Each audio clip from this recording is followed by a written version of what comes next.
I'm glad you've made it here, that you're not having the food coma, and you're here to listen to some excellent panelists talk about some topics related to React and React Native, and maybe some other things as well. For those of you who might be wondering who this bearded bald guy is up here, my name is Kyle Shevlin. I'm a senior software engineer at Formidable, and I work with React and a great team. And I'm just really thankful to have a chance to be here and to get to lead this discussion with these people. It's a wonderful opportunity. I want to thank Infinite Red, specifically my buddy Jamin, for inviting me. And man, they're putting on such a great conference so far, right? Like, round of applause for that. So I'm glad this is the way that we get to start our afternoon. We get to ease into things, right? A little anecdote. Here's kind of my goal for today, and I hope you'll come in and join me in this journey a little bit. But how many of you maybe feel like you were possibly born at the wrong time in history? Sometimes I think that I was really born at the wrong time, and I was really meant to be born during the Enlightenment, and specifically, I think I was meant to like live in the French salons, right? Where I found a wealthy patron that allowed me to just sit around and talk and think and somehow live doing that. But that's kind of what I'm hoping is going to happen today. We're going to invite these people up here in a second and let them introduce themselves. But what I'm hoping we get to do is I'm hoping we get to eavesdrop in on a really wonderful, hopefully some hot takes happen too, stuff to fill Twitter with, but a wonderful conversation about this topic that we have so much passion and love for. So, can you give a warm welcome to our panelists?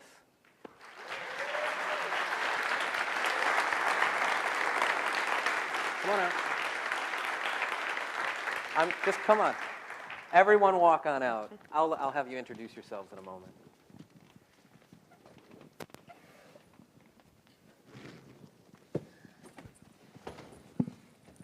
So some of you are very familiar faces to the audience, some of you not so much. So I would love it if we could start all the way at the end, but I would love it that you could introduce yourself. Who are you? What do you do? And let's get a little extra questionnaire. What's your favorite non-coding hobby? You got to have some life outside of that laptop, right? So yeah, right. So I'm Sanket Sahu from Geeky Ants, and we're the ones behind Native Base, BuilderX, and Vue Native. And the last question, what's my non-coding hobby? Coding hobby. So I play guitar. Yeah. Nice. Yeah. Thank you. Nobody's ever seen me before. Gail Laborde, Chief Technology Strategist of Infinite Red. I pretty much live behind a laptop because I love information, much like you're saying so. So when I get away from it, I like to build something.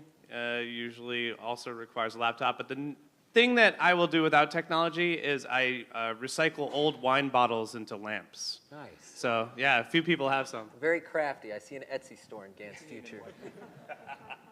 Hi, my name is David Waka. I work in the React Native core team at Facebook. You're introducing yourself to them. Look at them. Hi, everybody. I'm a native Android developer, so I take care of the Android side of the framework. Outside of technology, I like biking. So I like go to the mountains and bike. This is a great place to bike. I don't know if you know. You should come up and do some biking here in Portland. I think Chris Ball, didn't you bike all the way out to the Vista House? Are you out there? No. 64 miles, right? Wow, that's cool. Hi, I'm Eric Vicente. I currently have my head in the clouds with full stack databases, open source databases, but I used to work at Facebook, both on the React Native team and a bunch of app teams. I also created React Navigation, which I think some of you people use. I'm finally happy to sort of say that I work on it.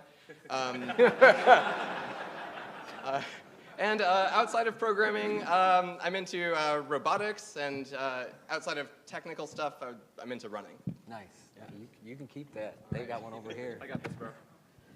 My name's Trevor Brindle. I'm a consultant at Modus Create. We work with Node, GraphQL, React, a lot of different front-end technologies mostly.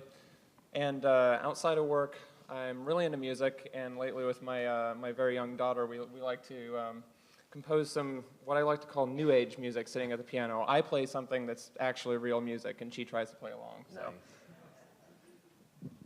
My name's Erica Cooksey. I'm a staff software engineer at Ease, mostly Android. And when I'm not coding, I compete in 2 sports, powerlifting and Brazilian Jiu-Jitsu, so I spend most of my time training in those. Do not mess with her.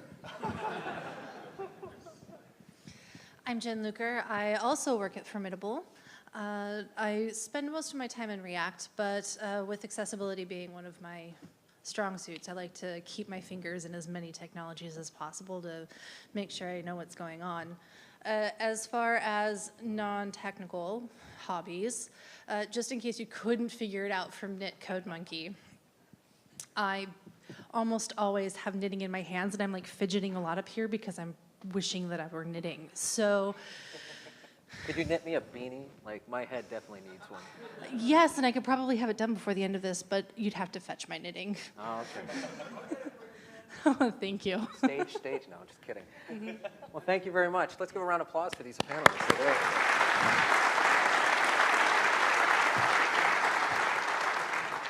So I have an embarrassing confession to make to kind of get us going. But believe it or not, I've never written really any React Native, and yet I've been invited to be up here.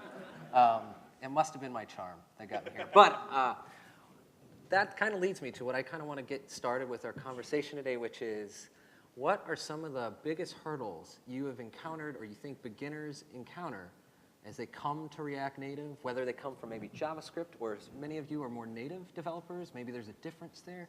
What are those hurdles? What are things that you think are topics that you find you have to repeat and teach again and again and again? This is a great one for me. All right.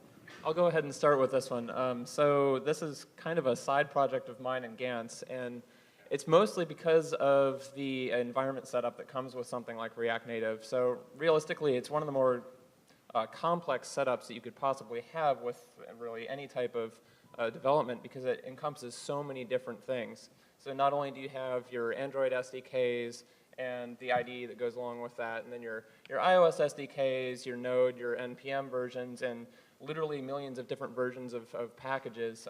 That kind of thing is incredibly complicated to set up, and I cannot even express the number of times I've had to run through someone's environment to figure out what's going on with it. And so that's actually kind of where Gantz and my side library, our side projects, came from. It was actually conversations we had at this conference last year about all the people having trouble setting things up. So you can go ahead and start talking about solidarity.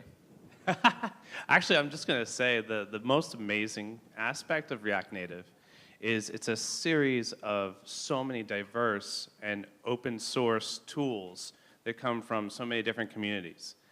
And the worst part about React Native is that it's a diverse and extremely large list of all kinds of tools to make all these things work.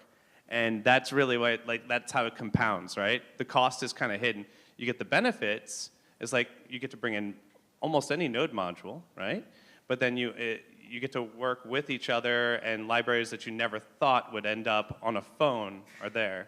But at the same time, you're losing 3 hours on a Saturday because the client says, this doesn't work on my machine. And you're like, I know it does. So yeah, and for beginners, multiply by 10. Yeah, I think I would add to that, because at Infinite Red, you guys have been solving the initial roadblocks with Ignite. And we also try to do something similar with ReactNativeC.com. There is a problem, with React Native, we don't have a design tool. So we are trying to build BuilderX with that. CallStack has been doing something called Rebolt to get started with ReasonML with React Native. So I think all the companies active in React Native community, they're trying to build their stuff so that people can really get started easily. Yeah.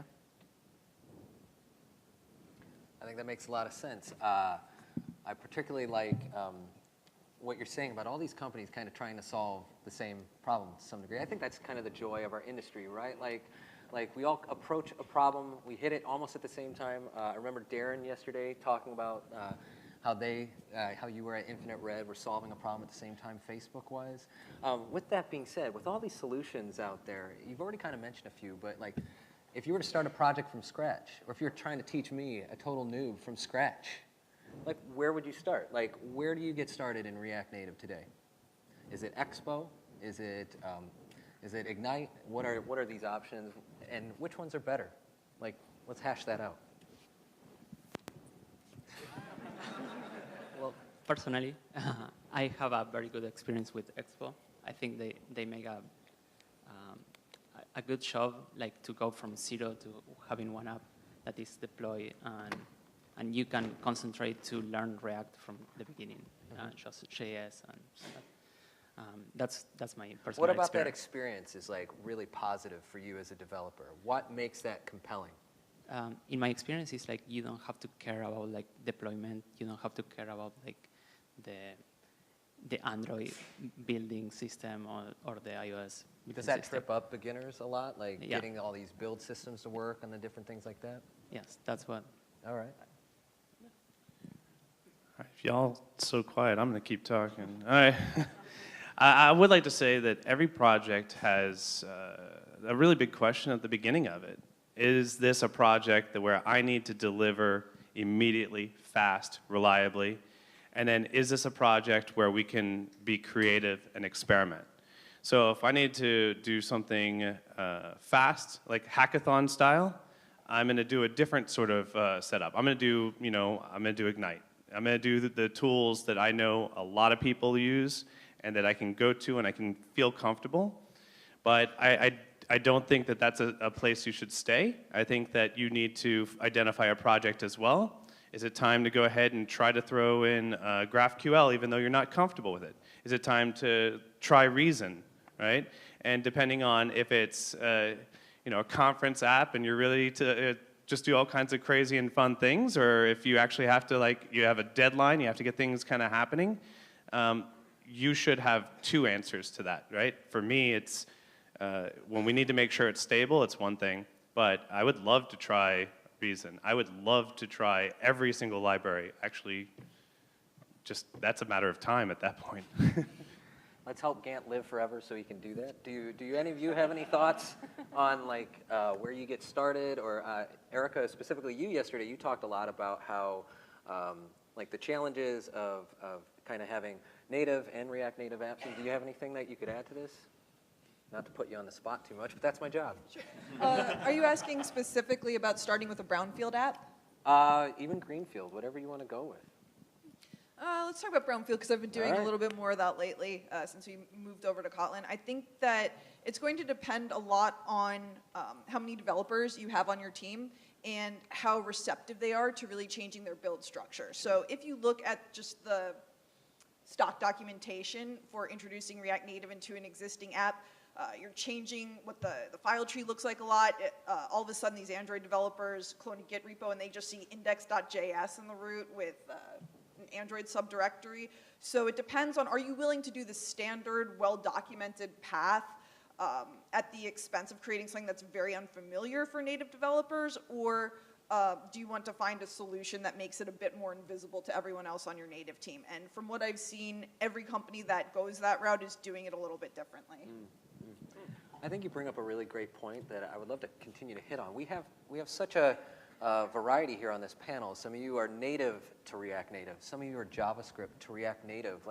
Are there community differences because of that? Is there just attitude differences? I believe we had a talk earlier that kind of described those differences. What has been your experience going from one way to the other? So just to be clear, you're asking about sort of a cultural acceptance among native devs. So I've noticed that iOS developers seem to be a bit more receptive. And I think that it's because a lot of them have been burned by Objective-C and Swift. For good reason. They don't really like to use Objective-C, and then they were there for Swift's debut, and it was just very buggy and didn't work very well. On the other side, since Google has decided to officially support Kotlin, there's a really nice developer experience right now for Android, especially with all these things being introduced like Room and Live Data and data binding and all this exciting stuff, so that it's not this old world of crazy old school Java code, tons of boilerplate. So I think that Android developers get that sense of FOMO if they're using React Native. They get that fear of missing out, whereas iOS seems to be more receptive. I thought FOMO was only for the JavaScript community, so I'm really glad to hear other people suffer just as well. What about y'all? Some of you are JS to native, some of you are native to JS. Any thoughts? Sure. I came from the JavaScript community. I've been a front-end developer sort of for most of my life, up until I joined Facebook, and there was this awesome React Native thing going on, and that was when I got into mobile development. And it was incredibly exciting, but I was also kind of surprised at the difference in the culture as we started working with more and more developers who had spent a lot of time on the native side of things.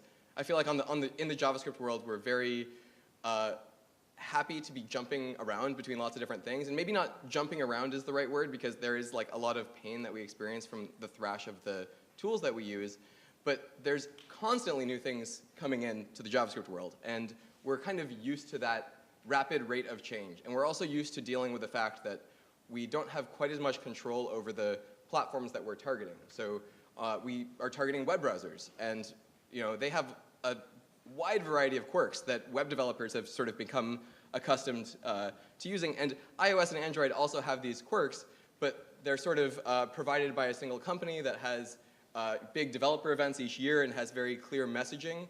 And the developers I feel like, are a lot ready to be to buy into these existing ecosystems.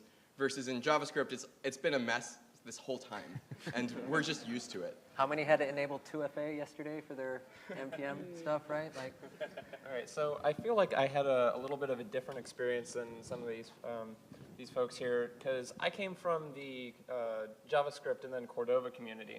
And so my experience of Cordova was more or less pretty similar to Trashfire. So coming into React Native, I was just super excited for things working right and getting some of the native features that all of my my iOS and Android master race friends decided that was a lot better than anything I had. So I actually get to use Accessibility Inspector and native UI testing frameworks. Good answers. It's up there. I feel like I missed it. No, yeah, there was a box. I did too. So that kind of thing, my experience of it was really, really positive, and most of the community around me was Cordova-centered, and since then, literally all of us have gone towards React Native, and all of my iOS and Android friends were super resistant because they saw me like, you're a Cordova dev, what do you know?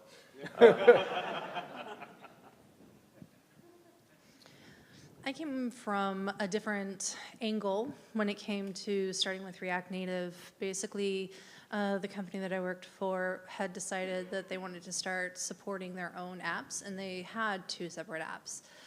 So they basically said, okay, we're going to divide you in half. Okay, you're going to do Android, and you're going to do iOS.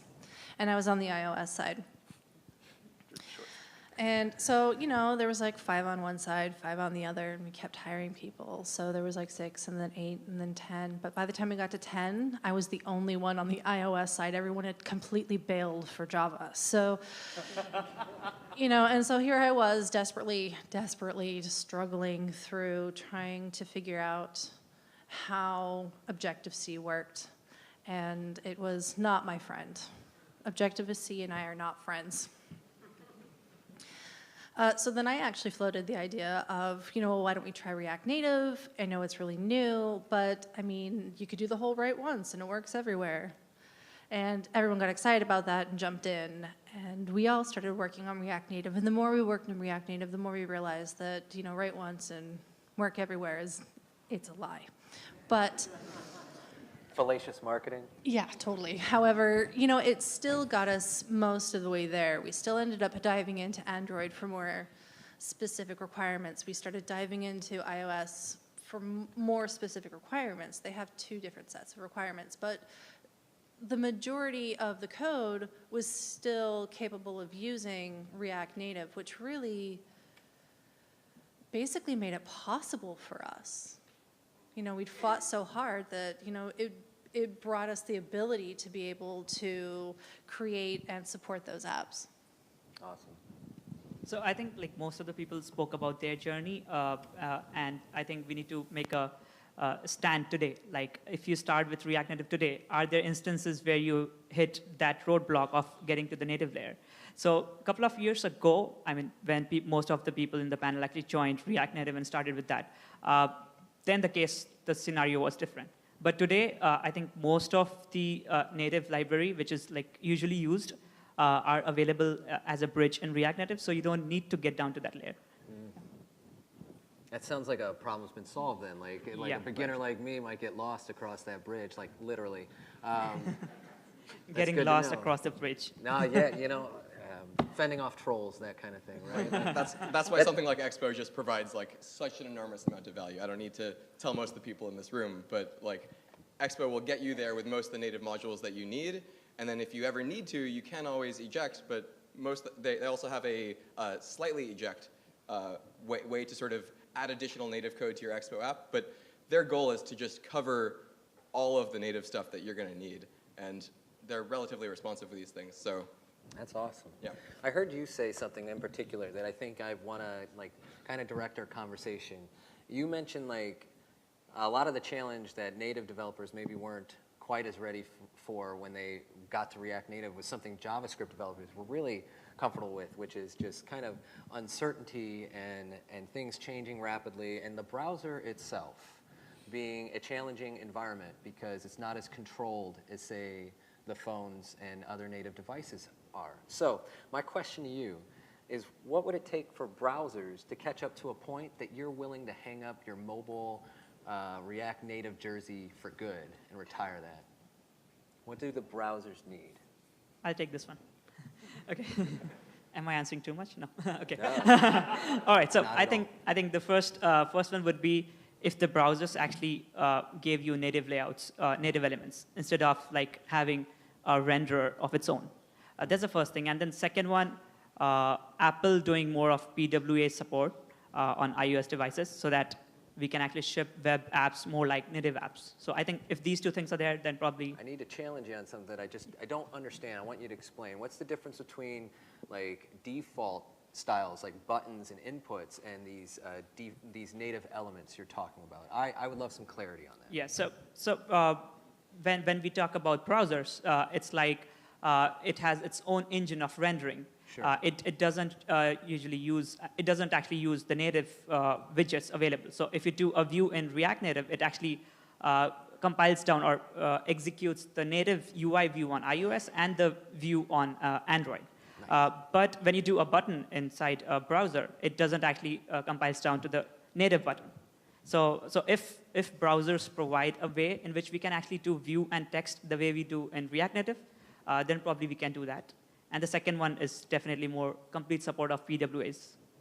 So to add ever so slightly to that, the side effect of buttons in React Native versus the native state is that it doesn't include the accessibility features that are inherently default within using the native frameworks. So at that point, we're having to add and pile on additional accessibility features to make them function the way that a native format would by default. Do you think browsers should like do this work, or do you just think this is a pipe dream? I mean, a few weeks ago with Airbnb stuff, which I do want to get into, like I was hearing people say controversy. Web apps are a way to be cross-mobile and available, right? Like, so is this something browsers should pursue, or are you saying like they should just hang it up? They should hang up the jersey. What do you think? I think a merger is inevitable. Okay. And I think that that's the key. And I see a lot of people pushing web to be more native, and then they hit some kind of barrier, and so they're pushing from one direction. And in a lot of ways, we load up React Native, and first thing I like to tell everybody in a React Native class is like, doesn't this feel like web, right? And we're pushing the other direction. I don't think one person's going to have to say, I give. I think that middle layer is going to continue to blur, and sort of we're going to need to find that middle ground. And when you have that, there's going to be this breakthrough moment. But I will not declare, that's like saying, I will not declare what technology will do that. I wanted to add something about accessibility. We know that we have a lot of accessibility limitations right now. But internally at Facebook, right now we have a new person that she's going to be working the next 3 months to ramp up accessibility for both iOS and Android. So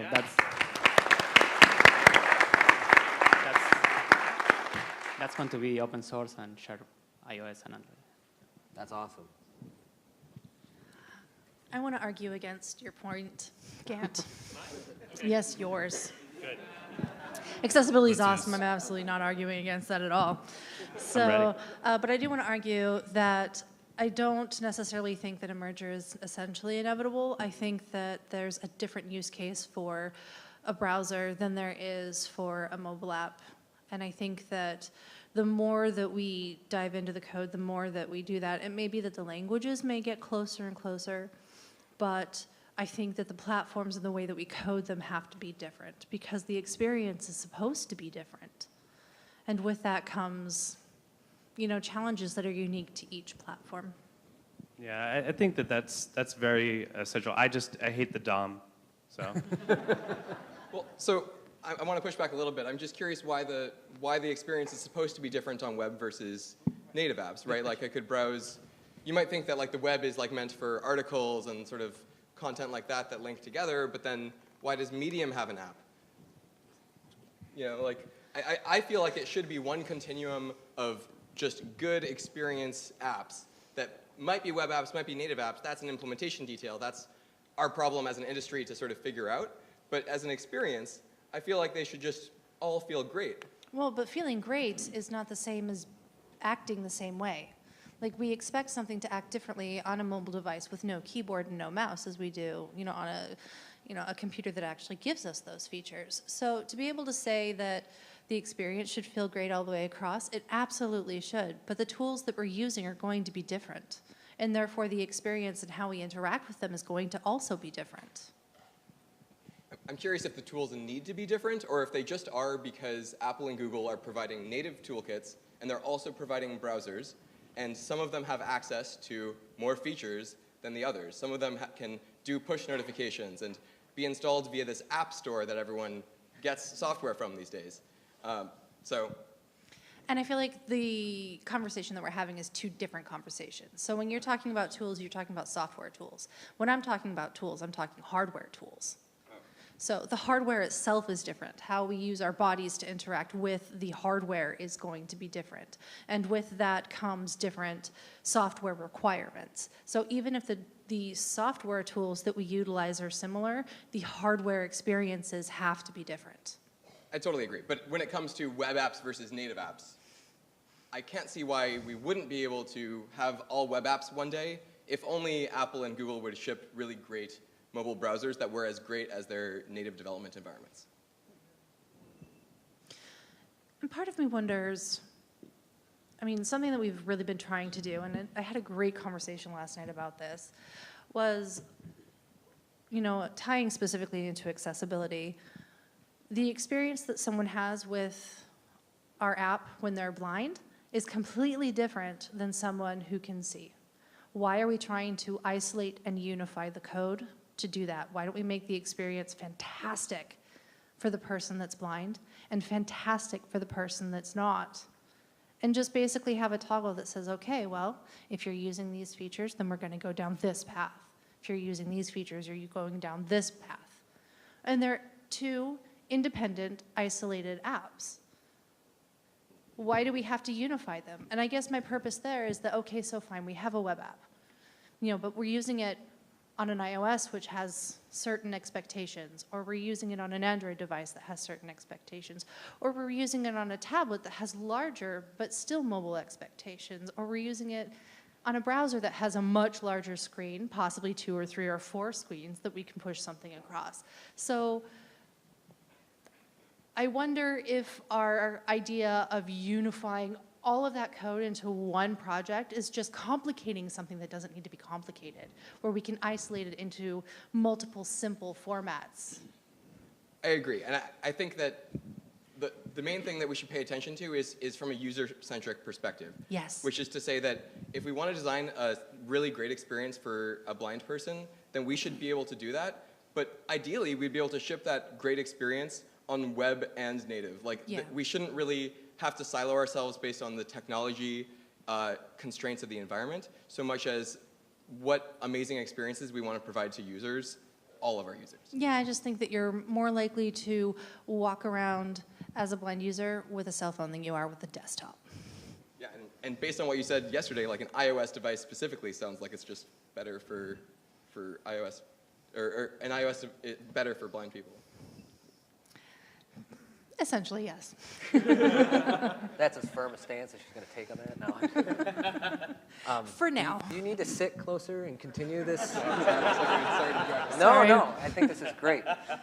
Well, let's get into that. I'm going to t-ball you, Jen. But I've been really intrigued by the talks today, and hopefully you have too the last few days, specifically around like AR and VR, and then your talk on accessibility. And I would love to kind of hear thoughts, not just from Jen, but from everyone, on like how they feel like these new areas of reality that we're going into, how does accessibility tie into that? How does, and things like that, enhancement, enabling, all these things. So anyone can. Does someone want to start before I take the rest of the hour? I'll cut you off. I'll throw a quick point in there. I think that despite whatever situation you're in, I think AR and VR brings this fantastic ability if you're in a wheelchair or if you are just regular Joe. Everybody has a chance to get motion sick all together, and we could be a community. It's a way to sell Dramamine pills. So much to unpack. I'm trying to decide which parts I'm going to go for right here. So when it comes to AR and VR, our physical bodies actually pay a lot more, we have to pay a lot more attention to that than we would with any of the other devices. Because when we're on a phone or on a laptop, we have our laptops right here, we have our phones right here. However, when you're talking about AR and VR, we're not talking about our phones right here, we're talking about the world out there, and how our phones or devices are interacting with the world out there. And at that point, we're talking about how our physical bodies interact with the world out there through these devices. Which means if you are 4'10", like my aunt who says she's 5 foot tall, you are absolutely not going to be able to interact with something that's at 6 feet. And if you're 6'8" and you barely fit through doors, it's a pain to bend all the way down to the ground to interact with something and get all the way back up. And then there are those that are aging. They have knee issues, they have an actual wheelchair. And all of these things tie into the technologies that we're using. There was an argument against someone who said, or against VR headsets, that said that the problem with them is that they're currently tied to the technology. So it was a wired VR headset. He couldn't get it on by himself, so someone had to put it on him, which meant that if there was a fire, he was in a wheelchair and he was tied to this device on this large piece of equipment, and he couldn't get it off himself, and he would be left there in the building. And then how do you take a wheelchair or someone who's older and put them into a VR walking device that allows them to interact for long distance walking? How does that work? So it becomes a little less about the software and a little more about how the hardware interacts with humans. I actually kind of want to weigh in there, kind of similar to a point that you were saying earlier, talking about the world out here versus your actual phone. So from a developer perspective, that means that your stage, your tableau, is a lot larger. Mm-hmm. And it means that your scope for possibly creating an experience that is not accessible is extremely large. Mm-hmm. It absolutely is. And I mean, at that point, you're looking at not just making sure that your colors and your symbols allow people with different visible vision issues to be able to see them and interact with them. Like if you're walking down a hallway and the doors that are red are locked and the doors that are green are unlocked and there's like 500 doors, it's going to be pretty hard. You're going to want to add a symbol to that, and you might want to consider that you're going to need to have multiple ways of interacting with the universe and not just the one standard way you're used to. So my aunt who's 4'10", 5 foot, or someone who's 6'8" can both interact and have a good time in this world? And I mean, sometimes you're going to have things on the floor, but maybe you have a setting that allows it to be a little bit higher, or vice versa. Something that's 6 foot tall, make the furniture a little shorter. I think those are great points. Are there success stories too, though? Like it seems like we're focusing on like what is problematic, and I think part of the reason we're all here is somewhere deep down in our hearts, a lot of us are techno optimists, right? Personally, like I don't think innovation will solve every problem. We create just as many problems as we solve, right? But like, what are some optimistic things that come from the advancements we're making right now in mobile development with AR and VR in terms of helping people around the world? I'd love to hear from everyone. Start somewhere. All right, fine. So there's a couple different things. Microsoft is actually creating VR software for the blind. So it's actually run on audio distancing software that allows them to identify things that are in the universe and how far they are, what they are, how to use them. And it essentially, in the video that they show, allows them to play duck hunt by walking through a room, finding where the weapon is, picking it up, finding where the ducks are, and then listening as the ducks flew by to identify where they were. So someone who was blind could still play duck hunt. That's pretty cool. How many of you spent a lot of your childhood playing duck hunt? Right?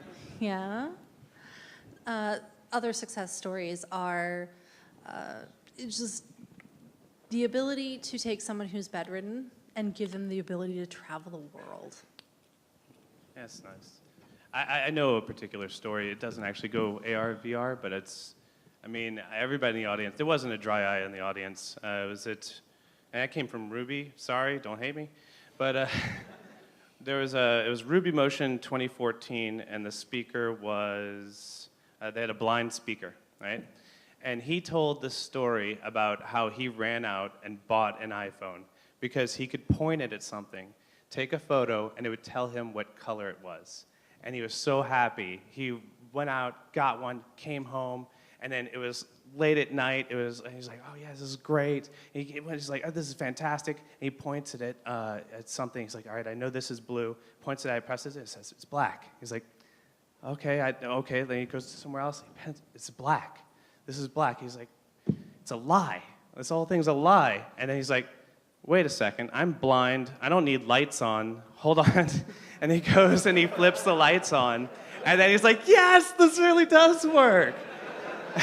And it inspired him to become a developer. So he started actually developing apps. That's awesome. And it's a fantastic, that was a terrible version of it, but thank you so much. But I suggest watch the talks from Ruby Motion 2014. That's one of my favorite stories. All right. I have a success story actually from my experience with React Native, though it's not AR, VR, but a accessibility success story. So we were using a fully JavaScript navigator in our application, and we found something on Android. Basically, I was profiling the performance, and I turned on GPU overdraw. And the more pages that were pushed onto the backstack, the worse the GPU overdraw became. And I was trying to figure out what's going on here. I looked at it in Android's native hierarchy viewer, and the entire backstack was remaining in the view tree. So when I turned on the accessibility settings, when I turned on the screen reader, if I touched a random part of the screen, it would read me the text from the views maybe 2 or 3 behind it. Yeah, so we realized that this was not accessible for our app, and it's not acceptable to create an app that just completely excludes visually impaired people. So I tried pretty much every React Native navigation system. Who else has done that? Tried every React Native navigation system? Probably a lot of us. This one built one? Yeah. Blame him. And we discovered that Wix created a fully native navigator. Yay, Wix guys. Which solved our problems with accessibility and also a lot of the GPU overdraw issues. So Ease let me completely rewrite the app to fix the accessibility issue, and that ended up working out great. That's fantastic. I mean, I heard recently, and I thought this was pretty awesome, but people with just vision impairment, not blindness, but like not being able to read the names of conference rooms. Come on, a lot of us have worked at big companies, and they have the weirdest names. Like, I worked at a company that literally had a map for me. Like, I could log into this map system, and it would give me like GPS directions to the conference rooms I was supposed to go to, you know. But basically, an app was able to tell her, like, visually what she was looking at. She couldn't see it, she couldn't read it, but she could see, oh, this is such and such room. And she's now able to get to meetings without walking into the wrong one and being like, oh, I'm not supposed to be here. Yeah, I didn't understand my company's conference room naming schemes until I figured out they were all weed strains. So, yeah. So now I know why one of them is called Girl Scout cookies. For those of you who need to know, you probably already do. It is legal here in Oregon. Just saying. Awesome. Thank you for sharing those stories. I'm gonna change it around. I said I'd bring it back to this topic, so I think it's time that we get into it. A few weeks ago, even I, a lonely JavaScript developer, heard about this news, but Airbnb decided that they're going to leave React Native behind. And so I would love to hear a couple things. Like, what do you make of this? I think there's a lot of things you could say about that. What do you foresee its effects on the community at large? And maybe even given some of the talks today, like, how do you foresee some of the responses to it or some of the work that's already being done to fix the problems that they chose to leave behind? I'll answer this? Yeah. Okay. Go. Okay. So there's this guy named Kidze from React Academy. So he posted a very nice tweet, actually a flowchart, which says when to use React Native. So at the top it reads like, when to use React Native, and there's a decision-making box. Are you Airbnb? Yes, then no. No, then yes. That's a flow chart I can understand. What were you going to say, David? Yeah, I'm gonna start. So Airbnb described like two big problems. One of them was like pure organizational, and then they have another big problem that was mostly technical with some React Native problems like breaches startup, performance, bugs in the framework. So what Ram presented today is like Facebook is already started working on that. We started working on this early this year, not because Airbnb or anything like that. It's because we experienced the same problems for a long period of time. So we need to fix it for us, and we are going to, of course. You selfish people, you. And we are, of course, sharing that with the open source. So we believe that most of these issues are going to be fixed. Of course, there are going to be probably new issues, right? Sure. You're going to run into new ones, right? Yeah, of course. Eric, you were telling me at lunch some interesting things about this. What's some of your take on what's going on data structure-wise and otherwise with that problem? Well, I think there's probably two high-level issues that Airbnb struggled, and they're going to be issues that basically any hybrid application is going to sort of struggle from. The first is not exactly what you're asking me, but I'll just mention it, is a huge one, is the cultural difference of the fact that there's existing iOS and Android teams who are likely to have resistance to changing the whole way that they work when, if you ask them, nothing's wrong with the way that they work from the beginning. But I think you're right now asking about the technical side of things. And that's, I'm asking about both. I do think there is a cultural impact to what Airbnb has chosen to do. You don't put out a blog post like that, and I'm going to guess almost the entire 500 people here are at least aware of it. So I think there's a cultural impact. I think you're perfectly welcome to talk about that, and I'd love to get into that. That's a harder problem to solve than I think the technical things, which Facebook has been working on, and Facebook, of course, as having an extremely complicated hybrid app, has recognized the same sort of problems, and David's one of the people leading the effort in terms of solving it at Facebook and eventually for the whole community. As far as the cultural problems go, this is not such an easy thing to move past. What I like to think about is what are the technologies that are going to be here many, many years from now, right? Like right now, iOS and Android are king, and it used to be that Windows XP was king. And now, what happened if you had an XP app? You had to rewrite it for the web. Now, my hope, my theory, is that 10 years from now, when mobile is just that old boring thing that we were doing before whatever is coming next. Holograms. Holograms and AR and VR and wearables and IoT, all of these things. Regardless, we're still going to be able to use the same code. We're still going to be able to ship the same code. Just like how if you have an old PHP jQuery website like that you had developed back in the XP days, like it still works. You can still maintain it if you need to. And if you wanted to, you could have iterated from there all the way to React, all the way to React Native. And if you had taken an iterative approach this whole time, maybe your XP app, once you had sort of moved it onto the web and then had it in the React world and then brought it to React Native, it might even work on iPhone and Android right now. I don't know.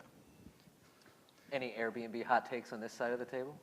Yeah, I mean, it's a little bit of a hot take, but I mean, I tell this to literally everyone I work with, that compared to working with code, working with people is really hard. And after reading that blog, all I could see was all the personal and cultural issues, and it wasn't necessarily all technical. There are, without a doubt, technical issues with any of the things that we're going to work with. No one has perfect technology except for, some iOS developers. So to me, that was really just an effect of they were trying to do something new and integrate it with something they already had. I never had any of those problems because I worked with strictly greenfield applications. I started a new one. We decided we were going to rewrite our stuff from scratch. And so the problems that they described, I'm like, you're making that up. That's awesome. Actually, what I would say is very happy they did it. I'm very happy they went and said it, because I think that they were internally struggling, and they needed to go. They needed to sort of pull that parachute, and that might be the right call if you can't work the politics inside your company. You need to sometimes take care of those aspects as well.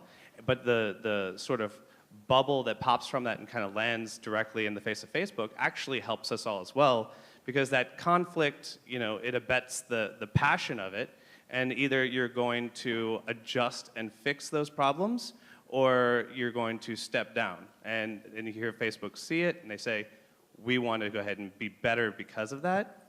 I mean, I think that it hurts, but it's growth. Yeah, I would echo what other folks are saying in the sense that, number one, brownfield is very, very hard, and I think that was my biggest takeaway from the Airbnb blog post, and I don't think that it necessarily applies to greenfield.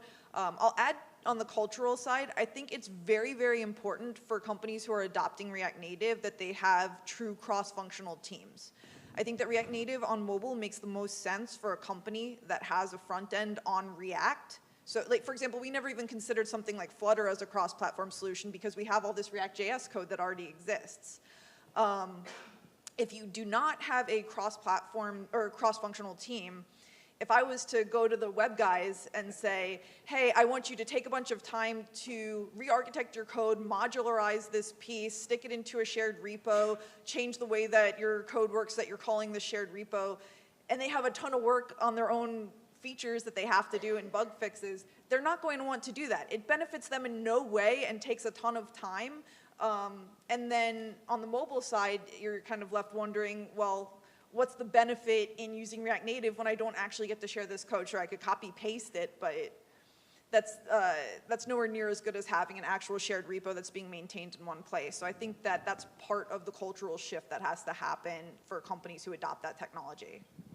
That's a good point. And to that point, like we had a really great talk yesterday about sharing components among repos. Some of you work in situations where this is something you have to encounter and deal with. What have been some of your favorite strategies of sharing logic amongst different apps and different platforms at your companies and that kind of thing? Copy and paste. Copy and paste.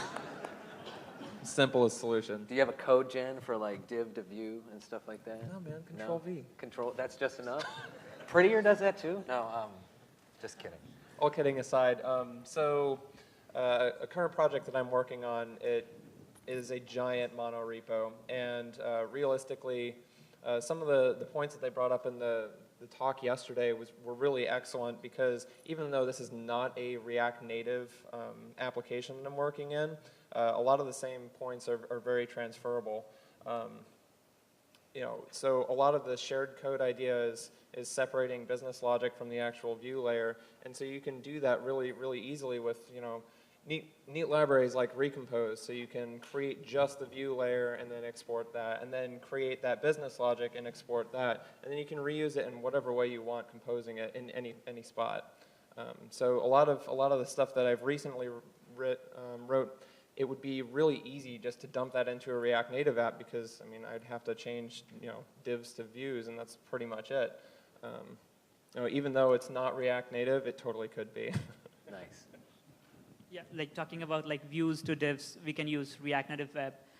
We have solutions like React Primitives if you want to share the UI, but that really is a decision on the app or what problem you're trying to solve. But yeah, sharing the business logic, monorepo is a good option. Or maybe publishing your package internally and then reusing it. That's another way of doing it. Yeah, recently announced by Vincent Reamer, the React Native DOM, which can also be used to reuse the UI across web and mobile.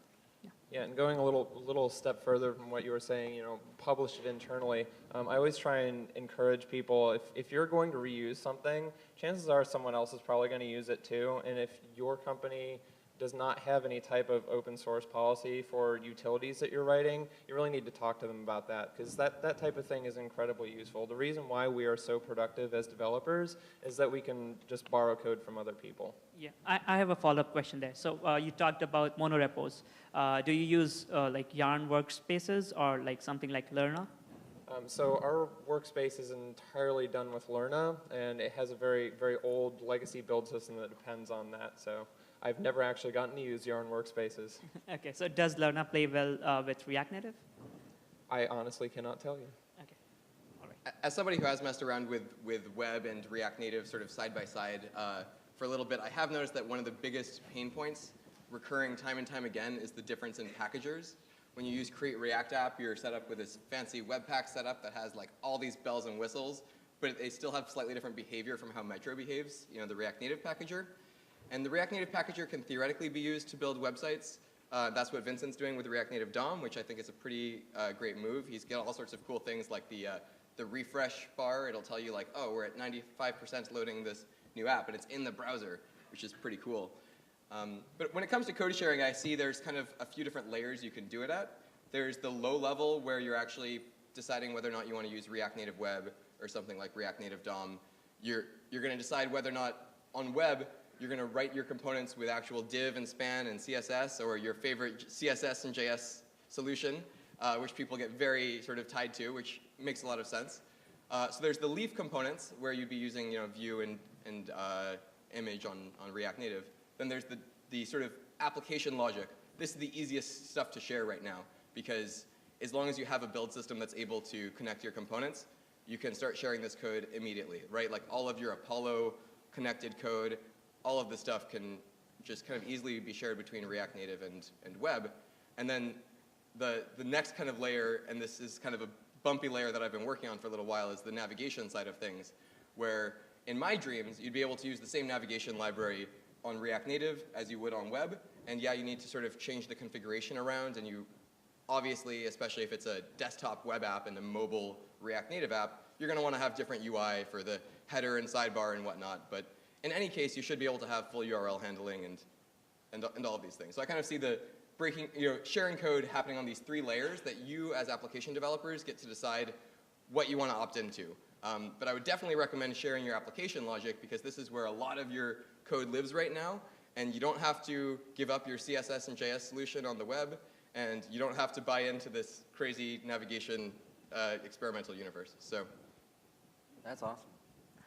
That kind of makes me think of something that I was talking with someone recently about, and specifically, you're kind of talking about, we're talking about sharing components and UI and logic and all these things, but I think there's something else. How can we share React Native with like a broader world? Are there like platforms and targets that we're currently not targeting with React Native that you would really like to see come to fruition? Maybe someone else's next open source project. I have to say, React Native's on Windows, is really, really well supported. I'm constantly amazed by what Microsoft has done lately. And I remember tweeting at Microsoft, telling them, I'm never using anything you ever use again, you're a terrible person. A person, because corporations It's are easier persons. that way. Yeah. The horns have receded. And now I find myself just surrounded by a lot of things. They've done a great job. I'm a huge fan of what they've done with React Native Windows.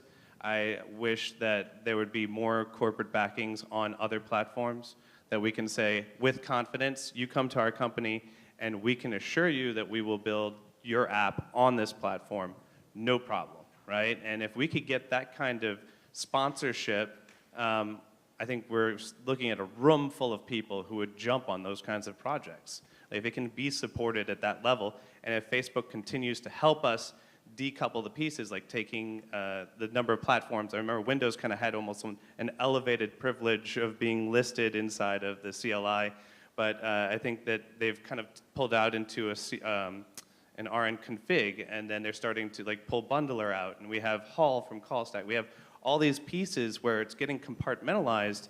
So now you get to, the more it turns into Legos, the more we can actually build whatever it is that we can dream. I personally want React Native Xbox, you know, something like that. I think you can build React Native apps on Xbox already, actually. Nice. I think Microsoft already has some support for that. I'm just dying to have support on Mac OS and Linux in addition to Windows, because like Electron is not that good and everything is built on it. Like, guys, we have to replace Electron, seriously. This is, come on. What, you don't have 64 gig of RAM? Come on, man. I personally would like to see a React Native working in Android Auto. I would like to see a Redbox in my car. Yeah. Nice.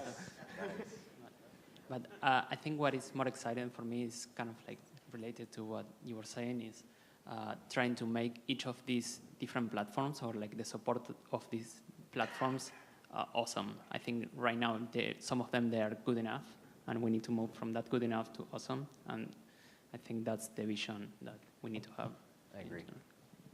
To my surprise, actually, I saw this tweet from Sean Larkin, who is the Webpack guy from Microsoft. So he tweeted that the new version of Microsoft Office, which includes MS Word and Excel, everything, that's written in JavaScript. And I think they might be using React Native Windows or maybe React.js or something, so which is like a very good sign for where the community is heading. React XP, yeah.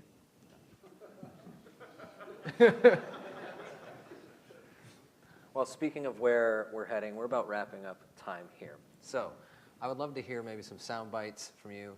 What are you like most inspired by right now? What are you most excited about going forward this next year with React Native and native development and all those things? It could be anything. So for a soundbite, and I'm totally going to mess this up now that it's a soundbite. The thing that I'm really excited about is the fact that we're looking at, 20, 25 years ago, Java was supposed to be the thing that took over the world, right? And it was supposed to connect our toasters and our phones and our computers and our TVs and our lights. And, in the end, it turns out that it's actually JavaScript that's taking over the world. And I couldn't be happier. So, at this point, I'm just looking forward to seeing the next level of JavaScript taking over. The next level of JavaScript is ReasonML, by the way. Just saying. Just kidding. We don't have time for that one. Well, that's the next talk. I'm the most excited at seeing what Facebook's recently announced in terms of the large-scale re-architecture coming to fruition.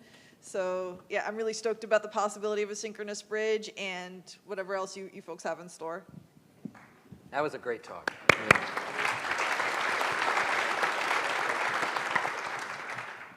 Honestly, I'm most excited about the most boring parts of this, and it's really just developer experience stuff. So I'm really excited to see React Native and other libraries getting better at solving their own internal issues and making it easier for people to report things. The better information we get in a GitHub issue, the faster we can respond to and actually solve a real problem. And so that's the type of thing that Gant and I are working on. And even though it seems to be too boring for anyone to want to hear about, I'm really excited about it. If you want to fall asleep, talk to Trevor and Gant. No. So Erica mentioned that she's excited about this new generation of React Native's technology, but for the past several years, React itself has been going through a very huge transformation, where first it was being rewritten, and then we got a few new features, and it was rewritten in this architecture that allows for a whole new way for React to work.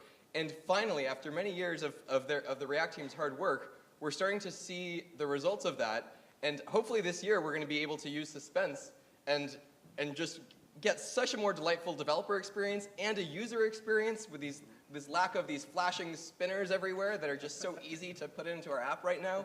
I'm so excited for Suspense to ship this year.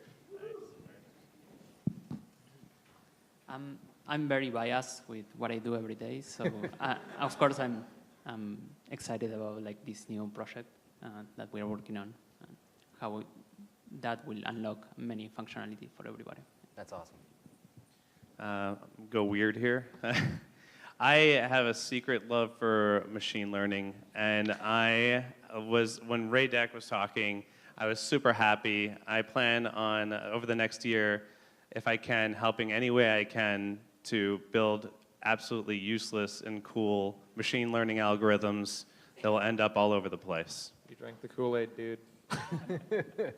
I'm excited about how designers and developers actually get on the same experience without actually having them on like two different sites and working alongside on the same project or maybe on the same Git repo or something. Yeah. Nice. Well, I want to thank you so much for sharing your knowledge and your wisdom with us and some of your hot takes and jokes as well. Can we get a round of applause for these wonderful people? Thank you.